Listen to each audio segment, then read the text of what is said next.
আমার সাথে আপনার শেখ হাসিনার ছবি দেখছেন না? এটা ছবি তো সত্য।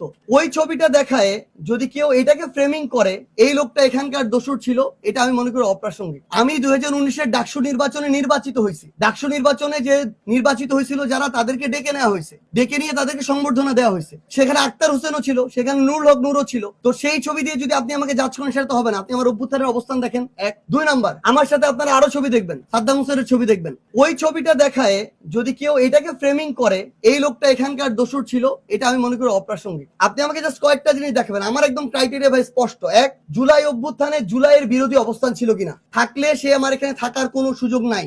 যদি কেউ ভুল ক্রমে আসে আমরা যথাযথ ব্যবস্থা যত দ্রুত সময়ের মধ্যে নিব। 2, যদি রানিং কোনো পোস্টেড কেউ থাকে আমরা তাকে নিব না, একদম ক্লিয়ার। তৃতীয়ত, বিভিন্ন অপকর্মের সাথে জড়িত কারো যদি আমাদের কাছে এভিডেন্স আসে, প্রথম কথা ভাই যেটা বললেন, আমরা দেখার সময় ভালো দেখেই নেই, কিন্তু পদ পাওয়ার পরে অনেকেই পদের ইয়াটা সামলাইতে পারে না, ক্ষমতার অপব্যবহার করে ফেলে আছে। তো তখন আমাদের কাছে যদি এরকম তথ্য প্রমাণ আমাদের নেতাকর্মীদের মাধ্যমে আসে, আপনাদের মাধ্যমে আসে, যদি এরকম আসে, আমরা আমাদের জায়গা থেকে সর্বোচ্চ যেটা ব্যবস্থা নেয় ওই ব্যবস্থাটাই নিব।